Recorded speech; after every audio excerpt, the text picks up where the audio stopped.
बिस्मिल्लाहिर्रहमानिर्रहीम। अस्सलाम वालेकुम नाज़रीन, मैं राजान सीर हूँ और आप मेरा फेसबुक और यूट्यूब चैनल देख रहे हैं। नाज़रीन, उम्मीद है आप खैरियत से होंगे। नाज़रीन, जैसा कि आपको पता है कि पाकिस्तान की सियासत में एक भूचाल सा आया हुआ है और आपको ये भी पता है कि अब इलेक्शन जो है वो बिल्कुल करीब आ चुके हैं और महज सिर्फ 7 दिन जो है वो बाकी हैं और एक दिन जो है वो यानी कि उसमें से अगर हम निकाल दें तो 6 दिन बाकी रह गए हैं, जिसमें आप कॉर्नर मीटिंग्स कर सकते हैं, जलसे जुलूस और रैलियाँ हो सकती हैं। जो 7वां दिन होता है उसमें आप कोई जलसा जुलूस और रैली नहीं कर सकते। तो 6 दिन इलेक्शन में जो है वो रह चुके हैं और हर शख्स ये जानना चाहता है कि अब क्या होगा, क्या होने जा रहा है, हम वोट किसको दें। नाज़रीन, इमरान खान और बुशरा बीबी के हवाले से जेल के अंदर से बहुत बड़ी खबर आई है जो कि आपके साथ शेयर करनी इंतहाई ज़रूरी है। नाज़रीन, जेल के अंदर का सारा अहवाल आपके सामने लफ्ज़ बाई लफ्ज़ रखूँगा।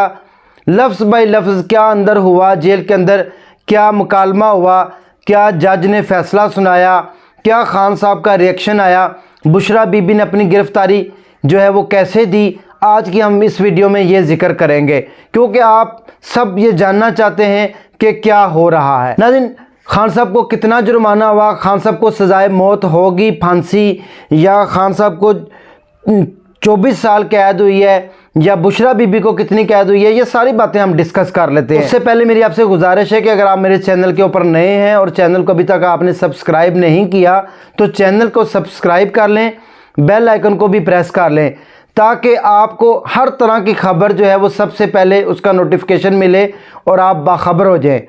नाज़रीन, अब हम गुफ्तगू का आगाज़ करते हैं। यकीन करें, मैं आज अपने व्लॉग में सिर्फ ये बात कहूँगा कि खान साहब जैसा दिलेर, निडर, बेबाक इंसान मैंने नहीं अपनी ज़िंदगी में देखा। बड़े बड़े मैंने देखे बहादुर लीडर, लेकिन यकीन करें वाकई खान साहब जो है वो एक निडर, बेबाक और मैं कहता हूँ कि बहादुर इंसान है और वो साबित कदम रहा।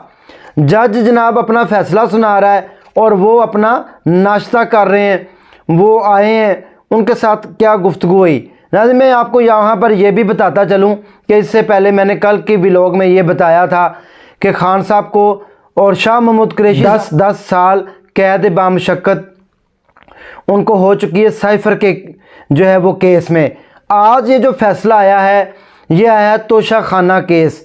कल मैंने जिक्र किया था कि सबसे पहले जो खान साहब के ऊपर केस बना था वो तोशा खाना ही था, जिसका फ़ैसला आज मोहम्मद बशीर जो एहतसाब अदालत के जज हैं, सीनियर जज, उन्होंने जेल के अंदर जो है वो सादर फरमाया है। वहाँ पर बुशरा बीबी मौजूद नहीं थी, वो वहाँ पर पहुँची और बुशरा बीबी की तरफ से एक बयान जारी हुआ कि मैं खान साहब की कमज़ोरी नहीं बनूंगी और मैं ख़ुद जो है वो गिरफ़्तारी दूंगी। खान साहब की जुर्रत और बहादुरी आज बुशरा बीबी में भी देखने को मिली, लेकिन मैं समझता हूँ कि इन तमाम चीज़ों की जो ज़िम्मेदार है वो बुशरा बीबी ही है। जो खान का वो पंजाबी में कहते हैं पट्ठा बिठाने वाली औरत, वो यही है। अगर बुशरा बीबी खान साहब के साथ शादी ना करती, खान साहब को अपने झांसे में ना फंसाती और खान साहब को जादू टूनी ना देती और उनको कहती ना कि मैं जादू टूना करके आपको प्राइम मिनिस्टर बनाऊंगी और अपने जाल में ना फंसाती, तो शायद आज इन सारी बातों का नतीजा कुछ और निकलता।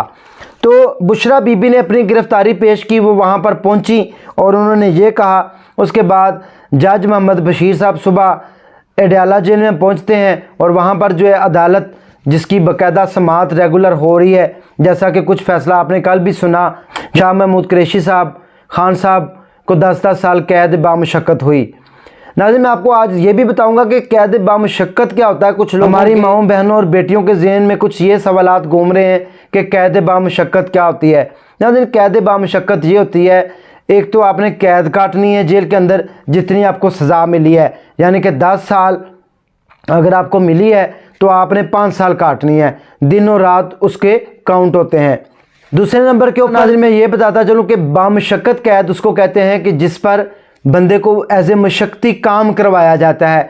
जेल के अंदर भी बेशुमार काम होते हैं, जैसे कि फ़ुटबॉल का बनना, क्लीन का बनना, जो आर्टिफिशियल चीज़ें होती हैं वो डेकोरेशन पीस बनना, जिसमें आपने कभी देखा हो सकाफती मेलों में जो है वो जेल की बनी हुई दस्तकारी चीज़ें जो है वो दिखाई जाती हैं। तो जेल के अंदर ये सारे काम होते हैं और जिन कैदियों से ये काम लिए जाते हैं, जिन कैदियों की ज़िम्मेदारी लगाई जाती है, जेल के अंदर खाना भी बनता है और कैदियों के बाल भी काटे जाते हैं, वहाँ पर एक दर्जी का भी काम होता है। ये सारे काम जो होते हैं ये कैद बामुशक्कत वाले हैं और किसी भी कैदी की इसके ऊपर ड्यूटी लग सकती है। इसके अलावा कैद बामुशक्कत ये भी होता है कि जो अफसरान बाला हैं जेल के, superintendent, deputy superintendent, assistant superintendent वगैरह वगैरह, उनके घरों के जो काम काज हैं, उनके घर के जो पर्सनल नौकर के तौर के ऊपर काम करना है, वो सुबह 8 बजे जब जेल ओपन होती है तो कैदियों का अमला वहाँ से निकलता है और मुख्तलिफ घरों की ड्यूटियाँ देता है। इसके अलावा जेल के अंदर बगीचा भी बना होता है जहाँ पर जो है वो सब्जियाँ उगाई जाती हैं, फल वगैरह उगाए जाते हैं कैदियों के लिए, वहाँ पर भी जाके वो काम करना होता है। तो ये होती है कैद बामुशक्कत। नाज़रीन, अब खान साहब को जो आज मोहम्मद बशीर जज ने अपना फ़ैसला सुनाया है वो मैं आपको बता देता हूँ और उसके बाद मैं एंड पे आपको बताऊँगा कि खान साहब का मोराल जो है वो जेल के अंदर क्या था। नाज़रीन, 1 अरब 57 करोड़ 30 लाख रुपए का जुर्माना है जो कि खान साहब ने 12 साल कैद के साथ ये भी भुगतना है। किसी भी अवामी ओहदे के लिए खान साहब 10 साल तक अहल नहीं रहे। बुशरा बीबी भी किसी भी अवामी ओहदे के लिए 10 साल के लिए नाअहल करार हो चुकी हैं। उसके बाद 342 का जो बयानिया है उसके सवाल के बारे में खान साहब से पूछा गया। जज मोहम्मद बशीर ने उनसे इस्तफसार किया कि आप बताएं कि आपको 342 का बयानिया पता है। तो खान साहब ने आज फिर जो है वो कहा कि बिल्कुल मुझे पता है, अब मुझे पता चल चुका है, लेकिन मैं अपना जो जवाब है वो लिख चुका हूँ, मैंने तहरीर कर दिया है, लेकिन मेरे वकला जो है वो अदालत में पेश करेंगे। मैं जो अपना जवाब है वो दाखिल करवाऊँगा अपनी वकला टीम के ज़रिए। तो वहाँ पर ये खान साहब कह गए। जज साहब ने पूछा कि आप किधर थे? तो खान साहब ने कहा कि जी मैं नाश्ता कर रहा था। जज साहब ने कहा कि आप इधर किधर आए हैं?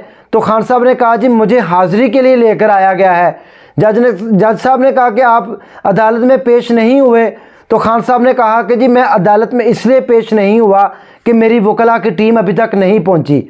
जिसके बाद जज साहब ने अपना फ़ैसला सुनाते हुए बुशरा बीबी और खान साहब को 12-12 साल कैद बामुशक्कत और 1 अरब 57 करोड़ 30 लाख रुपए जुर्माना अदा करने का हुक्म जो है वो जारी किया है। नाज़रीन, उसके बाद एतजाज़ अहसन साहब जो कि एक सीनियर कानूनदान है, उनका भी बयान सामने आया है। उनका कहना ये था कि ये जो तमाम चीज़ें सामने आ रही हैं, जो तमाम सज़ाएं जो हैं वो 8 फरवरी से पहले सुनाई जा रही हैं, ये सिर्फ़ और सिर्फ इलेक्शन में नवाज शरीफ को जितवाने के लिए। अवाम के ऊपर इसका जो असर है वो बिल्कुल नहीं पड़ेगा। अगर अवाम इरादा कर ले कि हमने पाकिस्तान तहरीक इंसाफ को वोट देना है तो आपको दुनिया की कोई ताकत नहीं रोक सकती। और अगर खान साहब की पाकिस्तान तहरीक इंसाफ पाकिस्तान भर से इतनी सीटें ले लेते हैं कि वो वफाक में अपनी हुकूमत बना सकें तो खान साहब की रिहाई जो है वो यकीनी हो जाएगी। और एतजाज़ अहसन साहब का ये भी कहना था कि ये जो सारे फ़ैसले किए जा रहे हैं ये सारे जल्दी में किए जा रहे हैं और इलेक्शन की काज को सबूताज करने की कोशिश की जा रही है।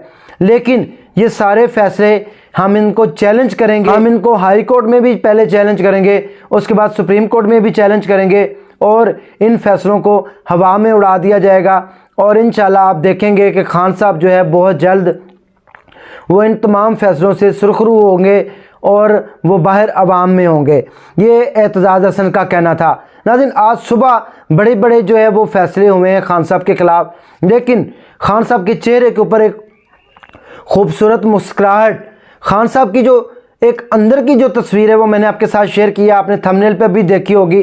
वो वाह तस्वीर है कि खान साहब जिसमें खूबसूरत दाढ़ी रखी हुई है, चेहरा माशाल्लाह उनका पहले से भरमा हुआ है, मोटे ताज़े भी हुए हैं और खान साहब के चेहरे के ऊपर एक ज़रा भी बिल्कुल परेशानी चेहरे के ऊपर नुमाया नहीं नज़र आ रही थी। खान साहब बिल्कुल मुतमिन दिखाई दे रहे थे और वो अपने नाश्ते में लगे हुए थे। तो नाज़रीन, ये थी अहवाल और ये थी ताज़ा तरीन सूरत हाल। मेरा नहीं ख्याल कि अवाम अपना इसके बाद अवाम अपना फ़ैसला बदलेगी।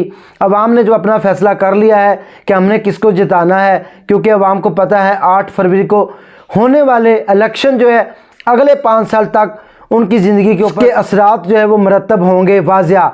लिहाजा अवाम भी सोच समझ कर फैसला करेगी कि हमने अपना वज़ीर आज़म कौन सा चुनना है। ये थी ताज़ा तरीन अपडेट्स, नई मालूमात। दीजिए इसी के साथ अपने मेज़बान राजा नसीर को इजाज़त।